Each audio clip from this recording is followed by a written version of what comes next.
Welcome to another episode of Inside Scoop with Alex and Jeff. I'm Alex Dingman. I'm Jeff Doss. Let's do this, guys. We are so pumped up. We are so excited. This is kicking off our lightweight month. And, man, we have a big guest for you guys, for our insiders. We got the legend, one of the best lightweights of all time, Donald Brady. Thank you, my friend, for joining us, sir. Hey, thank you for having me, guys. Best wishes to all you guys, and thank you for having me. This is awesome. This is awesome, man. So let's go ahead and get into just how it all started for you. Many people know you as one of the Brady brothers. Let's just be honest, right? You and your brother Ronald were two of the best lightweight fighters, late 80s into in the 90s, two of the best fighters. He was a light middleweight, you were lightweight, part of one of the best three-man team fighting teams ever. And we're going to get into all that stuff today. But tell us how it started and where you're from. Oh, thank you. I appreciate that. Yeah, originally it started in Boston. I mean, we were kids, 7 years old. It was me and my brother. We started with Coach Patterson, who was our instructor. He brought us up, and you know what? After pretty much having private lessons throughout our entire career, we started off with him, and then we went off to Boston Taekwondo. And with Boston Taekwondo, I mean, there was a staple of black belts where, I mean, it was religious. I mean, fighting, competing, training, it was nonstop. Right. And so what age did you go to Boston Taekwondo? Okay, I don't want to age myself. I started martial arts when I was 7 years old. And you know what? We probably went to Boston Taekwondo with the blessing of our instructor. Probably, I want to say when we were probably 10 to 12 years old. Okay. Probably started around that time. Mm-hmm. Awesome. All right. So that, I mean, and at that time when you got there as a really almost teenager, right? Who all was there in the school? So I'll tell you this. It's funny because starting with Coach Patterson, we started training and competing against Boston Taekwondo, which was funny. Yeah. And once our school closed down, we went to Boston Taekwondo and we started competing against Pedro Xavier at a peewee level. You know what I mean? It's nuts. So we started competing against Pedro. Mafia Holloway used to come down. I mean, a whole staple of the black belts, Shavella Aaron, Kristen Peaches. It was crazy. Yeah, it's nuts. Just the talent that we hear about in that area from that era, right? And then you add that a lot of them went to the same school or trained with each other, right? Exactly. I mean, because when you think about it, I mean, a lot of even like the Paul Mitchell players at that time. I mean, you had Didi Baptista, you had Reggie Perry. I mean, you had a whole state of fighters that didn't even made it out of there that was still under Boston Taekwondo. It was unbelievable. Yeah, definitely. Oh man. So let's see. So you when you guys moved there, and again, you and your brother, what was the first kind of like? When did you feel like it was you started getting to that elite level? And again, one thing we've said Boston Taekwondo, but let's make sure we know the instructor, the head coach there was Coach Patterson. Yes. Yeah, he's yes, but you know what? It also started before we went to Boston Taekwondo. I mean, under Coach Patterson, Billy Blanks, Grandmaster Billy Blanks, we used to go down and train with him as well. And he started the USA karate team. And when me and my brother made that karate team, we went to Trinidad and Tobago. All right. Now, what year was that? Oh, my God, Alex. We were probably, I want to say, 12 to 13 years old. Wait a minute. So, you made a U.S. team at 12? Yes. Yes, it was crazy. Yeah. Wow. What? 12 to 13 years old. But that was a junior team now. So Okay. All right. yes, at 12 to 13 years old. Then after that year, Grandmaster Billy Blanks had another team that went over to Trinidad Tobago, and myself and Ronald competed in the men division. So we Wow. So at 13, 14. division, yes, at 14 years old. I won my first world championship in Trinidad Tobago and men's black belt at 14 years old. Shut the front door. Jeez. Yes. It's Yes. crazy. Mm-hmm. That's All crazy. right. Yeah. So this is definitely. I mean, hey, I know Bailey Murphy was looking forward to listen to this show. So he's definitely got some connections there. Kind of the same thing, you know. He was trying to get in the men's division as early as 14 as well. So Right. There's a lot of parallels if you think Yes. about it, Jeff, between what Bailey is kind of doing and Right. where you guys were. Right. You know, I've been watching that young kid, and he has a lot of talent. Yeah. He's skilled. I like him. Mm-hmm. Yeah. Definitely. There's few people at this stage, or really how old he is, that have really done what he's doing right now. So Right. he's in short company. Mm-hmm. Mm-hmm. Okay. Yeah. I got a question. Yes. Throw it at me. And it's really like the crux of the real question I really had. Maybe it's too early. I don't care. I'm going to ask it. Throw it, Alex. What is it with Boston Taekwondo and how everybody can kick so dang well, right, and on both dang sides? So like, D, you and I have had conversations like, how the heck do you throw? How do you even think about doing moves? I would never think about throwing a move. I saw you throw in a tournament, let alone do it in training. I wouldn't even comprehend it. So how do you guys, and it's not just you, because although you're great, right, it's everybody. How is this a thing? Alex, you know what? Exactly. I'll tell you something. It is repetitive and it's perfection. We have, you know, what Taekwondo, it's the footwork. That's where it comes from first. Yeah. The footwork and repetitive and time again. I mean, we would sit there on a wall and throw thousands of kicks every day. And you know what? The training was hard. The competing was easy. Yeah. Definitely. All right. Definitely seems like so it. tell me something, because you've been in dozens of karate schools. Okay. Mm-hmm. So obviously you know what you guys have done and probably what you're doing and what a lot of other good martial arts schools do. You said the footwork. Really tell me what things are different. We're like, all right, other schools have the potential to really go there, but they're missing this. They're missing these things. What is it? It's how you break down things.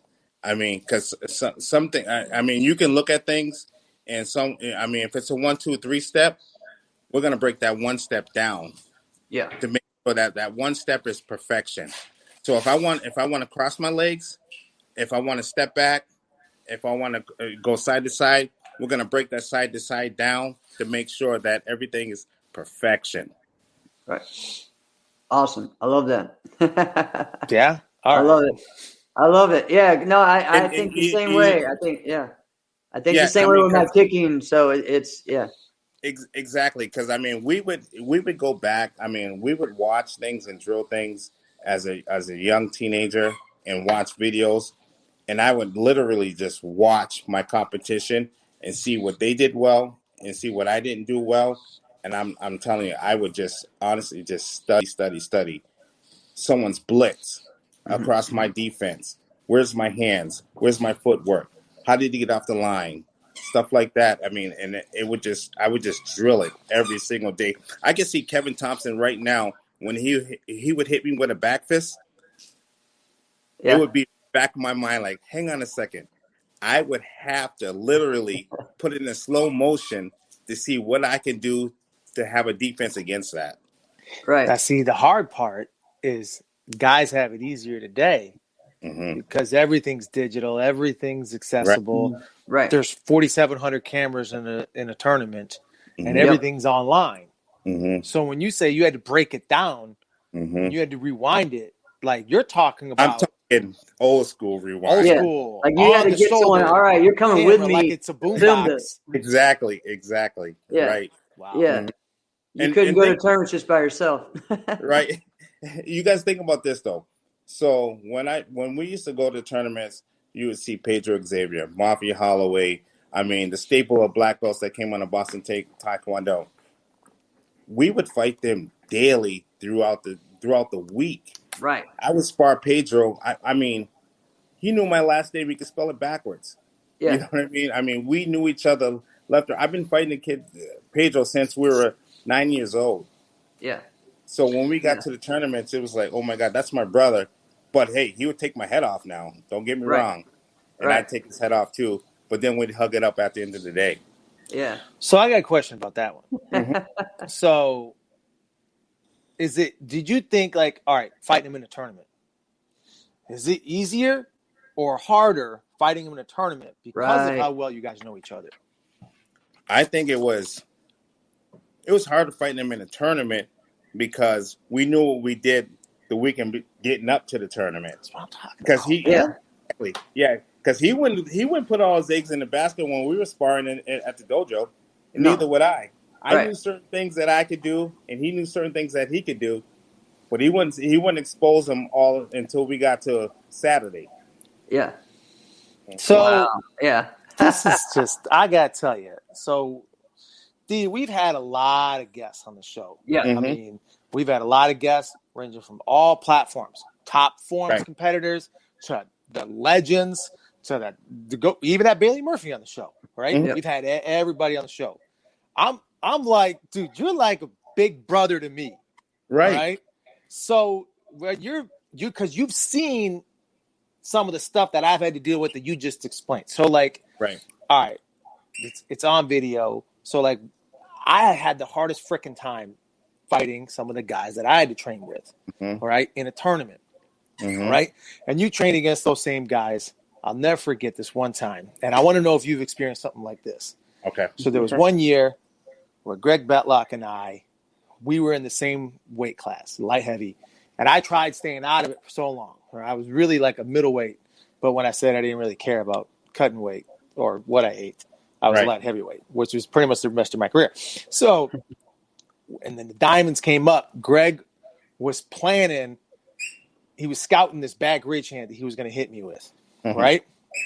Now, he didn't throw it in the school. I found out later is he told other people to try it on me. And I'm like, you punk. And it freaking worked. And it worked. I was like, because there's nobody I wanted to hit harder than Greg. Love you, Greg, but nobody I wanted to hit harder. Okay, so did you ever do anything like that? Or were you ever in a situation like that? Not to that extent, but I'm going to tell you something. Tell me. So Pedro would always, we would train. I go, how would he always hit me with a defensive side kick?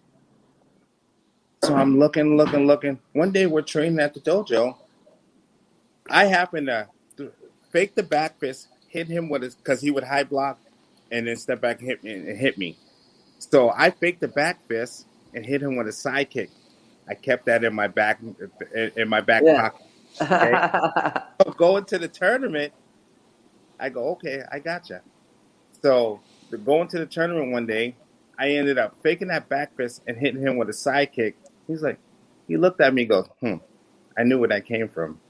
Because I never knew exactly where that came from. So, yeah, I know exactly what you're talking about. I'm too greedy. I would do it over and over. I would talk trash immediately in the school at that moment. I'm too greedy. I knew when I hit him with it, I go, that's staying with me. That's something. Exactly. Yes. Yeah. Oh, man, that's crazy. Yeah. Right. Go ahead. So, going forward, I mean, Master Pena was the instructor at Boston Taekwondo. Like we talked about, so many great legends that were coming up. What was the first team, or when was the first time that you felt like you were getting to that elite level? That's a good point. Yeah, exactly. To the elite level, I'll tell you, it was probably, you know what, it was in a young age. I was probably like 12, 13 years old. My Okay. first national karate team was on Power Up. And that was Power with, up. Okay. Yes. All right. yeah, that was with Andre Richardson. Yes. Yes. I remember. I've seen all kinds of pictures of that and heard about those good times. Right. I mean, with that team, when I first got on that team, I mean, the skies was the limit. I can travel nationally. I mean, I can compete everywhere. And you know what? At that time, I was taking, that second and third place tier in the Okay. division. But then as time goes on, I go, hey, I can take this whole thing. And I mean, I was still competing. I mean, we were young. I was still competing against Tony Young. I mean, all the legends in lightweights, all the legends, Marty Eubanks, all the legends in middleweight. I mean, it was relentless. And, it was just my time was coming. Yeah. Yeah.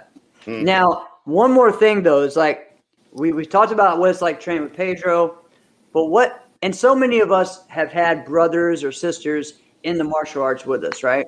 Not many of us have a twin. Yeah, it was battles, man. But it's crazy because, when we grew up, my instructor would always say, don't be afraid to hit each other. Get over that barrier. And, I mean, we would hit each other, we'd pity pad, but then that wasn't good enough. Right. Don't be afraid to be great. And that's what he taught us. And, I mean, he would push me. I would push him to the next level. I mean, Ronald's hands were phenomenal. But my legs were I'm not going to brag, but my legs were unbelievable. So that's the thing. Yes. We pushed each other to that. Yeah. Yeah. That was great. Just always just, man, it was just, so now, especially for me, when I was coming up really in the early 90s, it was just the Bradys, the Bradys. And it was just, it became just, everybody knew that name, right? And everyone, for me, people still talk about, the high-low that the Bradys did, that's all. God. Yeah. So just great stuff, man. So now, was he on the team with you with Power Up as well? Yeah, Ronald came to Power. I started at Power Up first. Okay. And Ronald came later. Yep. And then after Power Up, we went to Metro. Ronald went to Metro. Then Ronald. So here's about what I was going to ask. Yeah. I want to hear the story. Yes. First. All right, go ahead and say that. Yeah. Well, you carried on. I did because we were both on Metro. Ronald was one of the first to become undefeated and win all grand championships. In his division, and then he went on to go to be in Paul Mitchell. Right. Now you said that with a different tone. I know I did because that hurt us for a little bit, just because it was my brother. He left. Right. I get that. Yeah. So that was what year was Ronald, that? 94, 95, I think. It had to be around, Jeff. It was probably like 94, 95. Yeah, because I remember it at Empire State Nationals, him being on the other team and it being so weird, Now, Ronald was primarily like a light middleweight, right? Am I correct? Light middleweight. Yeah. All right. Mm-hmm. All right. And then you've always been a lightweight. Super light, then light. Right. Yeah. Okay. So what was it like with the Metro? Because at that point, we're in the 90s. You're very much. Yeah. East Coast All-Stars. All-Stars, Metro All-Stars. You're very much there, and you are like the guy, right? So Ronald's on the other team. What's that dynamic like? Like, right. Brother's there, but... Exactly. So with that Metro team and Paul Mitchell, I mean, it was always nighttime finals, battling out. So it was my brother. I mean, it was a three-man team. Granted, Metro had a lot of players. But it was myself, Ronald, and Mafia Holloway. That was our three-man. And that was 93, 94, where you guys just crushed everybody. Right, yeah. Exactly. Because I think before that, in 92, it was five-man team before that. And that was the last year that it became that, right? Yeah. Exactly. Look at Jeffopedia over here. Right.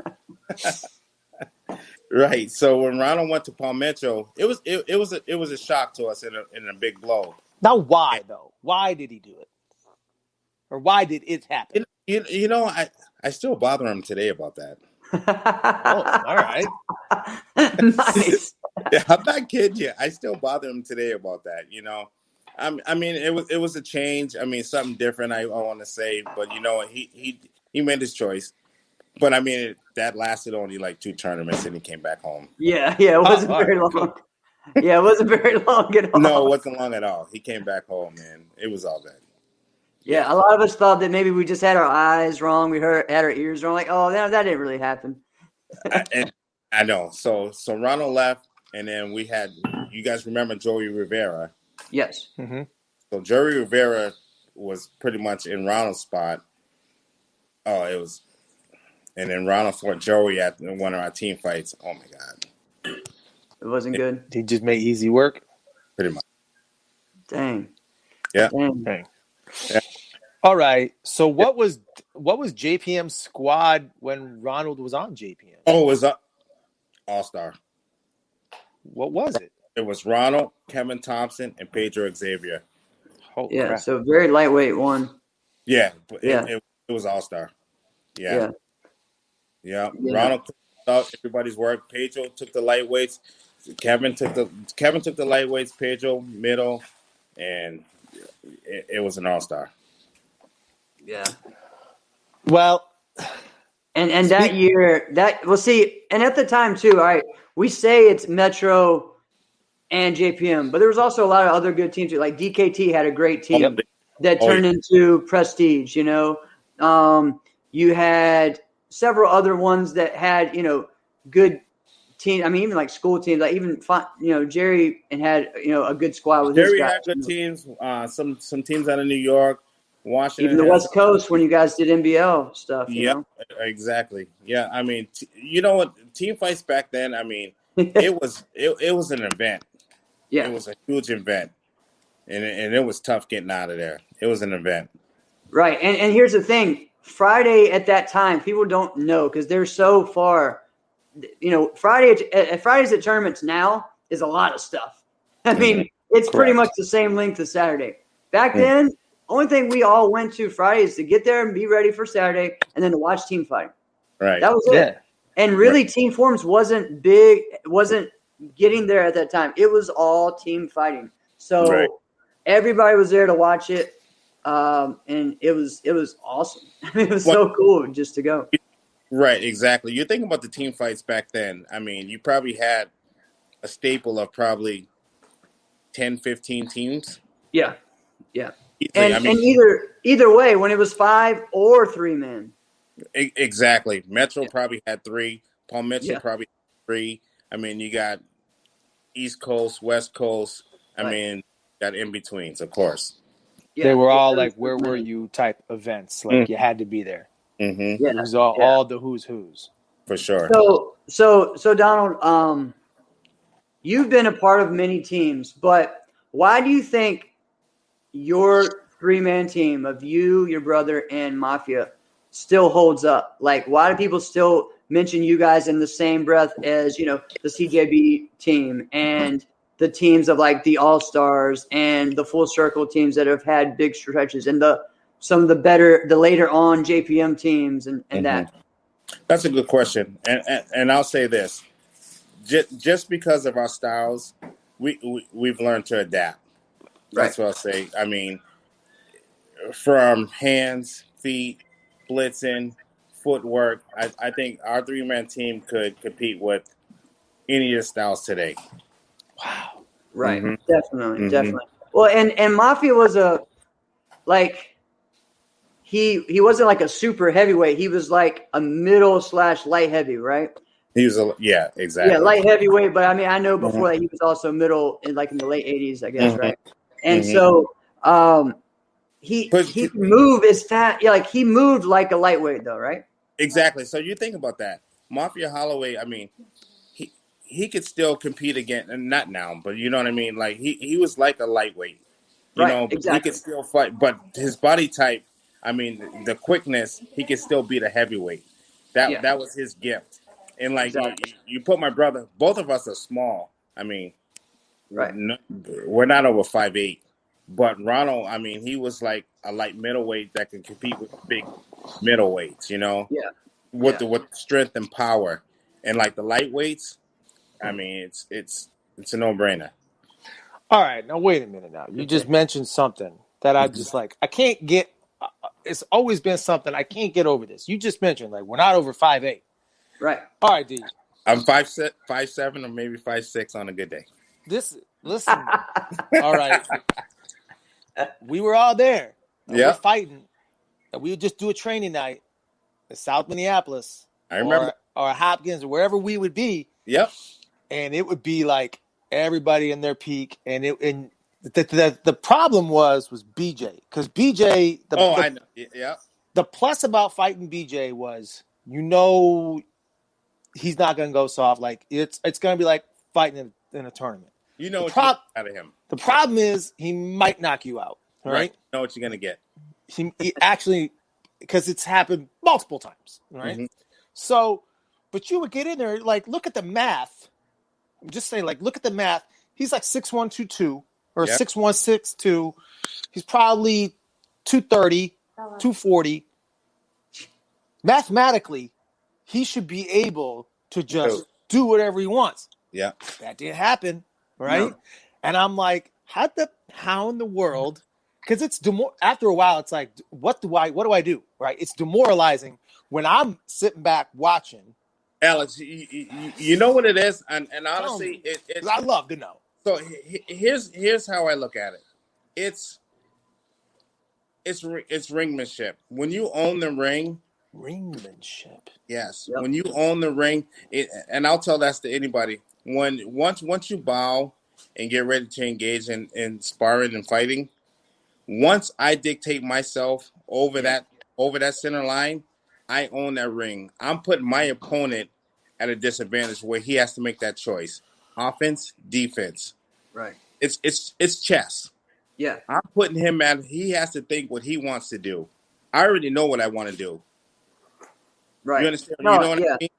Yeah. I love that. Yes. As soon as they say fight, ringmanship. So as soon as they say fight, guess what? I make the first move. Now you have to decide what you want. Offense, defense, lateral, side, back and forth. Yeah. Well, and so many people, and even students too, they're like, well, what does this person do? What does this person do? Tell me. And you're like, can't. Stop worrying about it. Like, you have to be the one in control. You make the decision. You make them make the decision. Yeah. And I tell people that all the time in everything, not just fighting, but I think it's people don't understand me when I say this, but it relates the same way in forms too. Like if you want to control the ring, if you want to put whatever, stop worrying about what everyone else is doing and just do what you do better than everybody else. So, but yeah. That's great. I love that, Donald. Love that. Okay, so you had a number of eras. Okay, you've really had a major presence in 3 decades full, right? Aging me. Go ahead. Well, we had the 80s, we had the 90s, and then you were still a dominant competitor in the 2000s, right? Yep. Mm-hmm. So we talked about the other teams for the longest time now. I mean, geez, it's got to be, 20 years now? You've been with the Edge Martial Arts. Right. Okay? Yeah. Mm-hmm. And so Nate Thorne, owner and operator of Edge Martial Arts, you guys have got a great relationship with each other, it looks like, right? Mm-hmm. Yeah. So when you were on that one, I don't know if this stings or not, but I'm going to say it. So there was one Diamonds. Yep. Ronald had already had a ring. Oh, go ahead. And it's 2006. Yeah. And you make the finals. And I'm like, oh shit. And you're in your mid-30s at this point. Yeah. Right? And I'm like, and wasn't a lot of guys at that time in their mid-30s made a final fight for the Diamonds. Yeah. And I'm like, dang, this dude, could he do it? Both of them going to get a ring? Could you imagine how awesome that would be? I'm going to tell you, Alex. Go ahead. Yeah. So here's the thing. I fought for that ring. I want to say probably three to four times. Trevor's taken about two of them from me, and it's been a thorn in my side. It's forever. Now, okay, so Trevor won. Trevor got the ring. Right? Yep. Great fight. I remember. That was not the coolest moment of that tournament. Tell me what it was. Coolest moment of this tournament. Jeff, I don't know if you know this. Donald is fighting Gerald Dawson. Oh, It's a yes. runoff. Yes. Yeah. It's a runoff. Get onto the stage. Yeah. Right? Get onto the This fight stage. is crazy. Winner is going to fight Trevor. Okay? Right.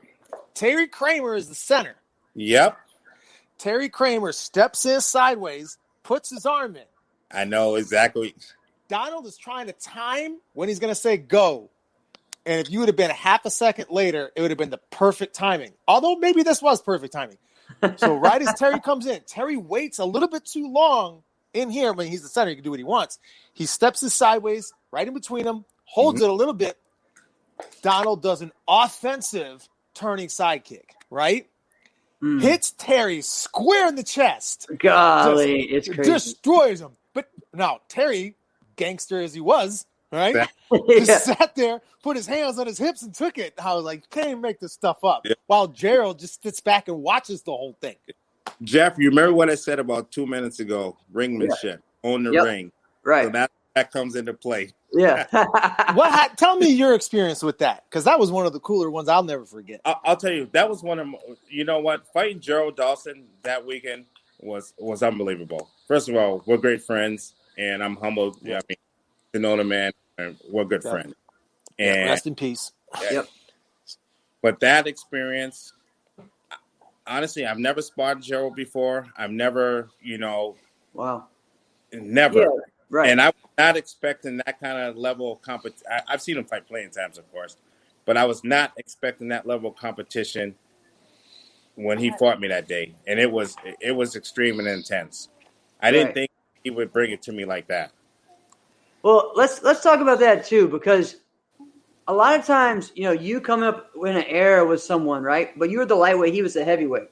Mm-hmm. You don't really, in the 18 to 29 or even 34 at the time, you don't really get to always meet each other, especially in the 90s, because it wasn't really overall grands, but 2 tournaments, maybe 3 tournaments, Right. Bluegrass, Compete, and Diamonds.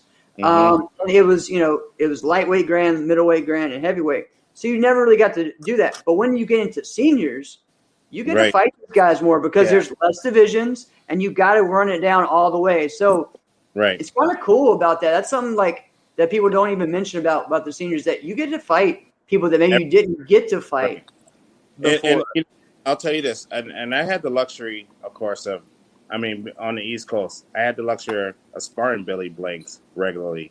I had the luxury of sparring Mafia Holloway. I mean, I even sparred even Nasty Anderson. I even competed against him. I mean, it was unbelievable. Yeah, it's crazy. Okay, so you mentioned something about how, I never fought Gerald in competition before. Never. Yeah. So who's someone like that you thought about, you know what? How in the world did this happen? Fought in these tournaments for decades, been next to each other all this time. How did we never fight each other? Do you have anybody else like that you're like, how have I never fought this guy? I always thought I might. Yeah, that's a good question. Yeah, let me think on that, because some of the great fighters that I've always wanted to fight, I never had an opportunity to. Even living. So Alex, even living here now in Minnesota, I never had an opportunity to fight Longstreet, and I've always wanted that. Right. Always. And I fought him, and yeah, I could go without it. Yeah, no, but that the competitiveness and myself, and I've heard great things. I know him well because he still comes down to the edge, and he's a part of National Karate as well. Yeah, but I always wanted that, luxury of to say I wanted to show my talents against his to see where I stacked up. That's good. Now I should preface when I say I could go without it, because I was like 15, and he wanted to give it to teenagers at the time. Oh, sure. And he did.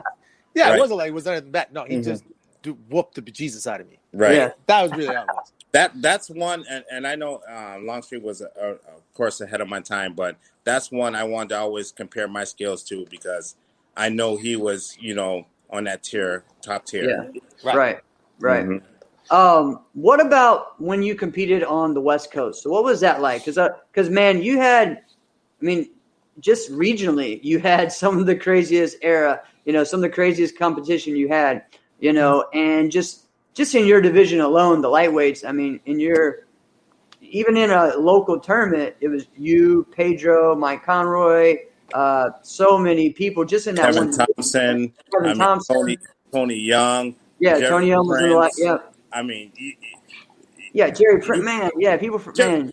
I'll tell you. I'll give you a quick history. Hold on one second. My daughter's asking, "What do you want, honey bun?" I love this. Yes. This is the best. No. Okay. Mom's got you. That's the best right there. So here's How old's your daughter? She's 9. She'll be 10 in March. Say hi, Isabella. Hi, Isabella. Hey, Isabella. Yes. So you know what? I'll tell you something. I lost the tournament to Jerry Prince and Tony Young, not back to back, but I've lost to both of those competitors. And I believe it was at the Battle of Atlanta where there was X amount of competitors in that division, and I was the lowest seed. And they said, well, which one do you want to fight first? And here's the cockiness out of a Brady. I said, I don't care which one it is. So I fought Tony Young first, then I fought Jerry Prince first, the next after. And you know what? Those two fighters I looked up to, they both beat me because I was young. Yeah. They got me. And I said, I don't care. I trained my butt off, and I said, I don't care which one I fight next. And that tournament, I got both of them out.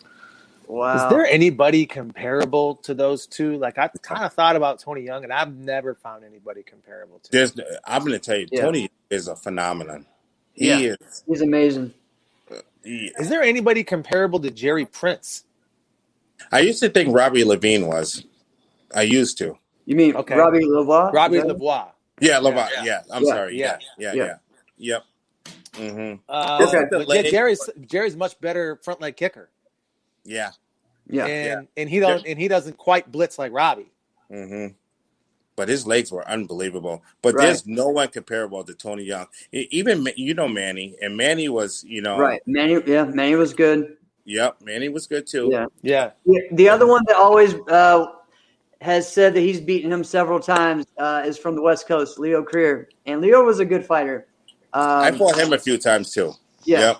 Okay. Yeah, and I wanted to get into that. I was just talking about the West Coast fighter because I know you fought several times the West Coast. I'm not sure if you fought on the NBL side at all of it in the early years when you guys were NBL. Just a little bit. Yeah, but I know always went to compete and went to the Texas tournaments, and I'm going to get into a story about that too, about the Texas Challenge. God, Jeff, yes, dude, I'm not kidding you. I thought I had a good memory, Donald. I know. No, you do remember that? Yeah, so you guys, man, this is still a memory that I was 10 years old. I'll never forget this. Oh, my God. Seeing the Brady's do team forms. Oh, my God. Yeah. Are you serious? Yeah. Yes, you guys did team forms. In California, yes. I think it was Texas. Was it I remember Texas? You might have done it in California, too, but in Texas, you did it, and Texas Challenge. You know about this? No, I don't know anything about this. This is Jeff is the one when Jeff told me this a couple weeks ago. I'm like, no way. Yes. Yeah, they did twin 540s, man. Yeah. Oh my God, man. It was great. It was hilarious. Like you guys were having fun. Y'all were cracking up. Yeah. That is awesome, man. Yeah. Where did that come from? Like, how did that happen? Well, so it's right.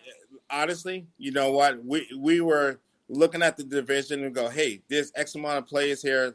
Yep. Ronald, let's just get up there and go have some fun. Yeah. And we had some fun and did it. Yeah. Well, that's pretty cool. Yeah, it was pretty cool, man. That was so much fun. And then I'm trying to remember, you guys fought, maybe it was the next year. I think it was 95. You guys fought the number one NBL team, which was It Ain't Easy, right? And it was like Calvin Cross and some of those guys that were down there. And they had won the NBL title the past 2 years in a row, and you guys were the top one. I just love going to tournaments like that where you got like that mix of different people that you didn't always see. You know what I mean? Right. Because on the East Coast, we saw a good amount of the same people, maybe. Right. You know, right. But when you went to Texas or you went to California or what was it?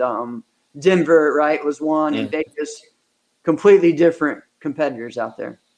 Right. Wow, you bring us some good memories because, some of those tournaments bring back some good memories. And yes, I mean, some of those competitors, I mean, you think about Lennon Greer, I mean, tough as nails. Yeah. Tough as nails. West Coast, tough as nails. even going down to Texas, oh my God, you had to strap your black belt on.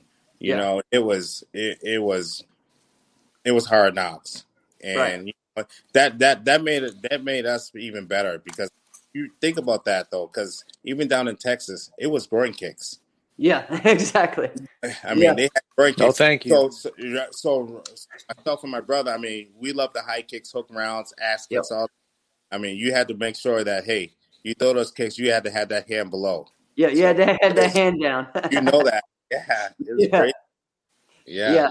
um, Yeah, brought back good memories. it's crazy, man. Mm, Another thing I remember, right? So after Metro ended, 96, hmm you guys were on trade wins, and you guys were so there was a lot of, I mean, really that 97 year was like just a whole rolling of newness, of you had Jotty and Jesse really getting into hmm their high levelness. Team Elite came out. We had 3 teams there, and actually originally I was told that you guys were supposed to be on that team with us.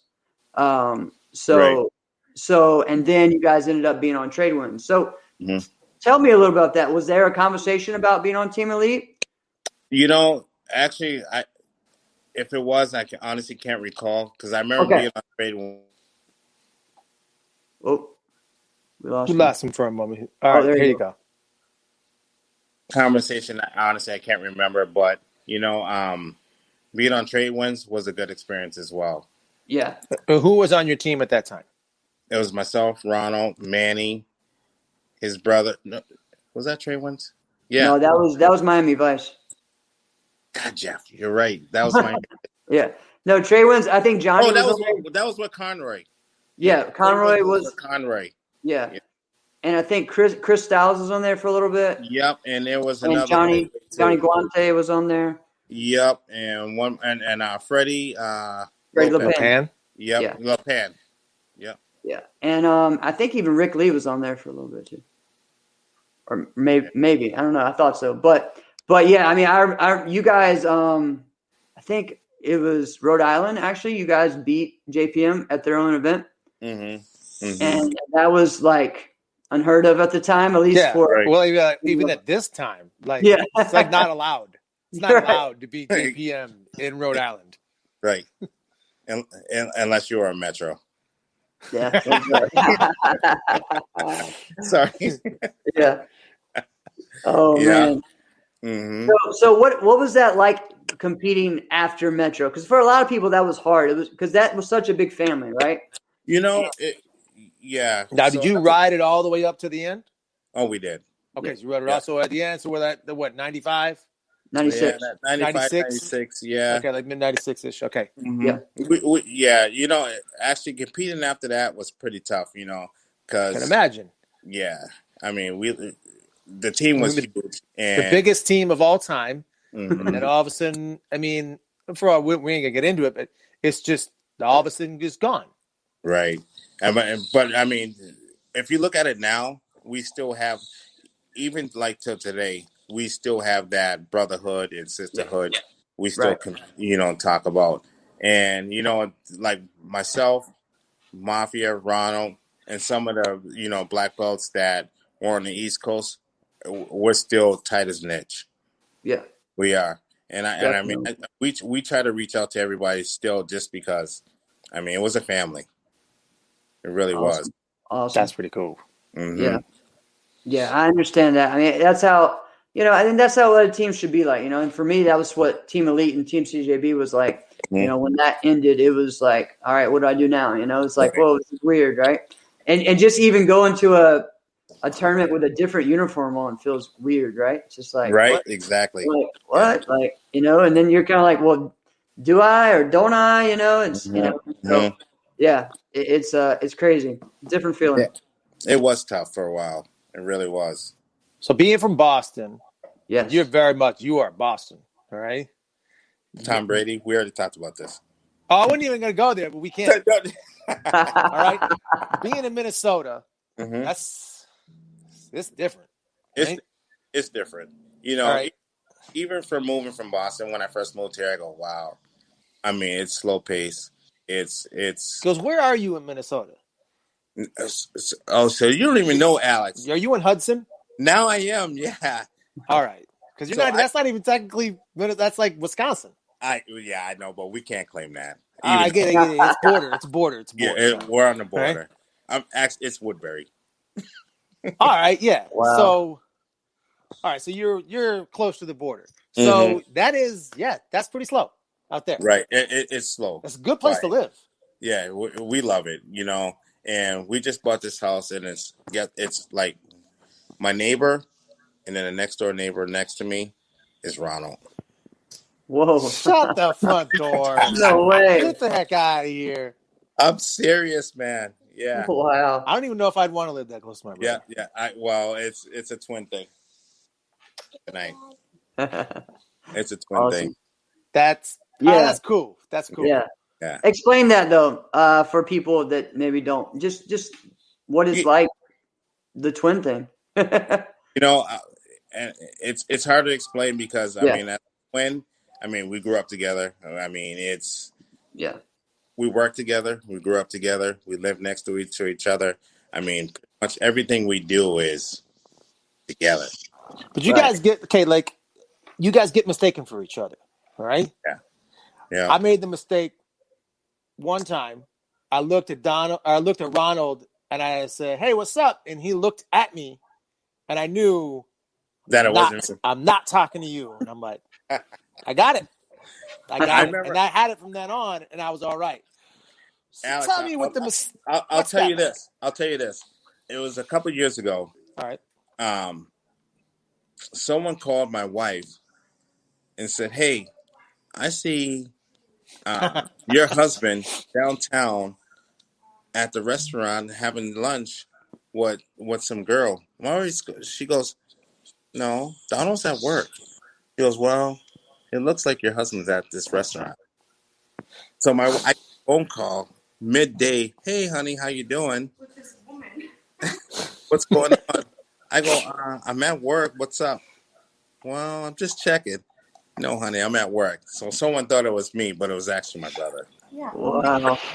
Well, that's a negative way to be mistaken. Yeah. Exactly. Hey, all clear. I'm at work. Right. Wow. Mm-hmm. Oh man. Right. Mm-hmm. Now, what about that being the it being the Brady's. The Brady's did this, Brady's did that. How does that feel? Like, do you take that in a prideful way, or does sometimes you kind of like, all right, I did this on my own, and he did, I'm sure that.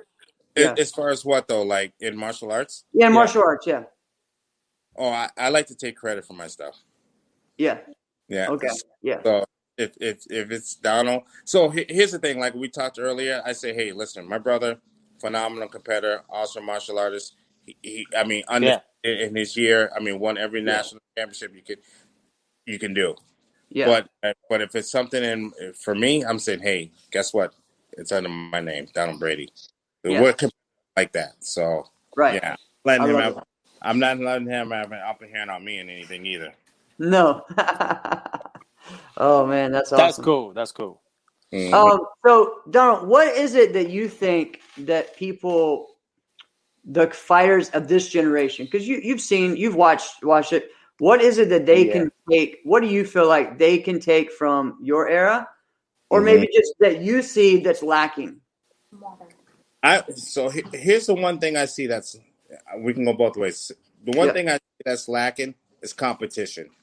Because some of the fighters in this era, they probably have 2 competitors, 3 competitors in the division, or throughout a tournament. When it was our turn, I mean, you can go 1 through 10, and it wasn't an easy out. Right. So I mean, I think the level of competition from the elite, there's no in between, and there's no one chopping at their bits. Right. Yeah, I think you're right. Yeah, the elite fighters are the elite fighters, and I get it. But there's no one pushing those elite fighters in those divisions. Right. Those elite fighters walk through everybody. But I think you're absolutely right. There's a few divisions where it's like chalk. Right? Yeah. It's chalk, right? Especially in the heavier ones. All right. Alex, I'm not to cut you off. Think about this for a second. think about the lightweight division back when. It was in my era. Bring it. Oh my God! I mean, Yeah. you had Tony Young, Manny Reyes, Pedro Xavier, Kevin Thomas, Marty Eubanks, Jerry Prince. I mean, Yep. we could go Lennon Greer. I mean, Shaw. we could go, Yeah. yeah. Shaw Austin. Shaw. Oh my God! Yeah, you remember Shaw? Shaw Austin was Yeah. my boy. Yeah. Yeah, Ibby was in there in lightweight. Maybe. I mean, Donald Brady. yeah, exactly. Yeah. Where's there a lot? I mean, you had to be on top of your game. Right. I mean, you can't take a weekend off. There's no cheeseburgers. No. No. Exactly. Okay, for the young guns, cheeseburger, what you would say is like when you like take a look at a guy and you see he's got a chest protector on, you're like, I got a cheeseburger. I'm gonna paint a picture. I'm gonna hit him here. Yeah, exactly. Yeah, that's a cheeseburger. There's no cheeseburgers. No. Because 1 through 10 can take you out. Yeah. Anytime. Yeah. Okay, I started to get into it. It'd be remiss if I didn't get into it now. Do it. We talked about your football team. We talked about your guy. Yeah. You couldn't even escape it. Like your team goes to trash in the Patriots, and your guy still ends up in the Super Bowl. But now listen to this, what I say about that. Think about this now. You have to be surrounded by talent. Think about that 3-man team I was on. I can't win by myself. I can put up. So are you saying Tom Brady's riding coattails? No, I'm saying Tom Brady around talent. That's a lot of dang talent. Exactly. Think about it. If he's in New England, he don't have a wideout. He don't have a running back. He don't have an offensive line. He don't have nothing. Go to Tampa, he's got all A1s. Think about it. Metro, okay, you take me out. Guess who's coming next? Yeah. Guess who's coming next? Ronald Brady. Yeah. Think about it. All right, so I'm not gonna ask you who you're picking because I know who you're picking. You're picking your guy. I wanted to make in history. All right. Yeah. I know who the winner is going to be. Give it to me. I have a formula. Okay. Yeah, this is a good one, Donald. It's undefeated. Actually, it really is. So ever since what did I say? Oh yeah, ever since 2000, when the Giants played the Ravens, right? Giants played the Ravens. Giants beat the Vikings. They beat the Vikings 41 donut. Nothing in the conference championship game. I'm like, they could do that. They could give it to the Ravens in that defense. Nope. All right. Yep. Ever since that game, I've been wrong. I have picked the wrong winner since the 2000 season. Okay, 21 years of being wrong. Pick the wrong one. I'm picking the Chiefs. Right.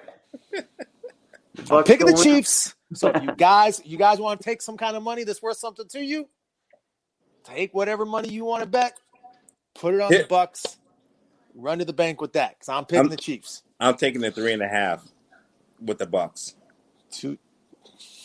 Yeah. I'm telling you who's going to win right now because I'm picking the Chiefs. I love you, Alex. Man. That's good stuff. Hey, so I want to play a little bit of fantasy because we talked about you guys being the best, one of the best teams. So let's do it. One of the teams that, a team that I was on that people say is one of the best is Jason, Damon, and Trevor, right? So people have kind of talked about that 3-man team versus Metro's 3-man team. Mm-hmm. How would that look? What would the matchups be? What would you like? What matchup would you like in that? I love what's happening right now. I do too. Yeah. You know what? And that's a good chess match. You know what? Because honestly, so you got Jason Borelli, phenomenal. I mean, unbelievable fighter. Yeah. And I know what Coach would do right now. He'd say, Brady, me. Donald, neutralize Jason. That's Pedro. Neutralize him. So we're going to go to an even match. Okay. And then he would say, Ronald, and who was the other one? So there's Trevor and then Damon Gilbert. Yeah. Yep. So Ronald would take Damon. I think Ronald Okay. would beat Damon. Yeah, and it'd be close. I'm not saying Yeah. this is not easy at all. No, yeah. No, God Do no. you think Ronald edges out Damon? Yeah, I do. All right. Yep, and then Mafia could take it. Mafia would beat Trevor.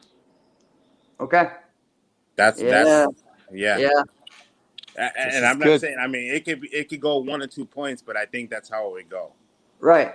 Yeah. I just love hearing this conversation because I've Yeah. heard it from Yeah. different people, and like I just want to hear everyone's what they say because it's so intriguing. And what's cool too is that you actually got to face Jason later on. You know what I mean? Right. Later in And my career, yeah. Ronald got to fight, and you got to fight Trevor, and so did Ron. Those guys. You guys fought them.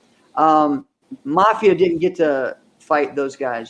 So that's kind of interesting to really think about. Now Damon, I don't know if him and Mafia ever fought. I don't think so. Damon, was mostly on the West Coast in the 90s, but he was a great fighter in the 90s. Oh, God, yeah. Yeah. And so, Give me your opinion. Tell me what you think. Oh, man, that's a tough one. It was tough for me, too. Yeah. I mean, again, I'm on my side, so, yeah, I mean. All right, outsider in that. Right? Yeah, you tell me, Alex. Yeah. Mike Conroy won't let those matchups happen like that. Right, exactly. I know. That's the only thing that's different. Yeah. Mike Conroy would never let those matchups happen like that. Correct. Mm-hmm. There's no way he would want Trevor on one of you guys, on one of you or up. Exactly. That's exactly what would happen. Yeah. Yep. Right. Yep. And he would want Jason on Ibby. Or on Mafia. He would want Jason on Mafia. No, he wouldn't. Yeah, he would. I don't know. I don't know. I'm just telling you. But that's kind of with me too. I just think, Mike's gonna think a little differently on that and try to make sure those don't happen. But yeah, I see where Trevor on one of you guys would be beneficial for it, and yeah, I'd like to see Mafia and Jason. That would be good. Yeah. That would be cool. Yeah. But I do think either you or Ronald would probably go against Damon. I think he would put. I know, Coach. He'd say, "Ronald, you take Damon." Yeah. Yep, you take Damon. And Brady, you neutralize Jason. Mafia take and fight Trevor. Right. If it happened that way. Right. Yeah. Man, just somebody needs to come up with some kind of technology where we can put this stuff together. Right. Oh man, that would be fantastic. Mm-hmm. There's a website called What If Sports. Right. It's for like mainstream sports. Like what if the Bucks had the Peyton Manning of 2004? What would that be like? It'd be unfreaking real. That's what it would be. But you can like do stuff like that. We need to do something like that with combat martial arts. Right. Yeah. That would be fantastic. Okay, so we're talking about two of the greatest kickers of all time. I got a question because I made a list a while back of the greatest kickers of all time, and I said Jason Borelli is the greatest kicker in tournament history. Am I right or am I insane? I think you're right up there. Good. Okay. So you think he's better than Pedro? I just want to make sure. Oh, man. I said you're right up there, but I think there. Oh, I'm not right. No, I said you're right up there, but yeah, I'd say Pedro Xavier, just from. I fought both of them now. That's why I asked. Yes, and honestly, Pedro's. I'd say Pedro. All right. Okay. I'd say Pedro. And see, Alex, you fought Jason a bunch, so you really think of it, in that way, right? You haven't fought Pedro, so. Okay, listen, you're right. I've fought Jason a bunch. I have always been able to hang my hat on. I can outkick anybody I fight. I've been outkicked a couple times in life. I've been outkicked and outclassed and destroyed multiple times by Jason Borelli, and nobody has ever even come close. You want to know why I say Pedro? Just because I know my legs are my legs are good. Yeah. My blitz is good. My hands are good. And honestly, at times, if I tried to blitz Pedro, I'm stuck in quicksand. I mean, his legs were razor sharp. I mean, it was like a technician. I mean, he didn't have to come off the line and throw Right. hook 'em rounds and sides. I mean, he was a perfectionist. I mean, he could see that blitz coming and nail you. He could see Right. that. He could see your defense and come over the top of your guard, hit you with a hook around. As soon as you want to come over the top, he'd step back down and hit you with a side kick, or he can hit you with a spin back kick. Borelli's great. Don't get Right. me wrong. Right. Borelli is the same thing. But I'm just saying, as a technician, I've never seen anybody better. Right. All right, I want to wrap this up, but I've Yes. got an interesting take on what you just said. And I don't think anybody's ever said this. I actually think Pedro's defensive sidekick Oh, yeah, that's what I was just going to say. is actually offensive. I think his timing is so dang good It that is. he actually moves in as he's throwing it, which is why it makes people feel like they never got started. Yeah. So remember what I said earlier in this, when I said I used to watch tapes and we used to spar against each other? Yeah. I would honestly, because I would get hit with that side kick too many times, I go, something has to change. Right. And I would I'd fake that blitz and I hit him with that side kick. That was in my back pocket to keep. Because he would nail you. And it would hurt. Oh my God. You couldn't even get off the line. Wow. All right, D. Yeah, we wrap up every episode. Go ahead, Jeff. No, I was just going to say the same thing, my friend. But Go yeah. ahead, do it. So yeah, every episode we let everyone give your voicemail to the world. What do you want to leave everybody that listens to our show knowing and, with some encouragement? I would say this. Alex, Jeff, you guys are doing an amazing job. Thank you. Keep the sport growing. I mean, I've known you, Alex, for a long time. We sparred together. Can't wait to hit you again. Yeah. Jeff, I need to see you again. You know what? But you guys are doing an amazing job. Keep the sport growing. And you know what? Martial arts is going to continue to grow. And you know what? It's awesome. And thanks to you too. Wow. And you know what? Yeah. Thanks to you guys keeping it going, because you are. And thanks for bringing out, some of the people like myself and some of the people coming after me as well. Continue doing what you do, because you know what? Some of the younger peers and kids don't know what, like a Donald Brady. They don't know. But you need to know. Get my voice out there and show some of the things that we've done. You know what? Thank you. Awesome, man. Awesome. Hey, this is great. Man, that's probably the best voicemail we've ever had. That's right.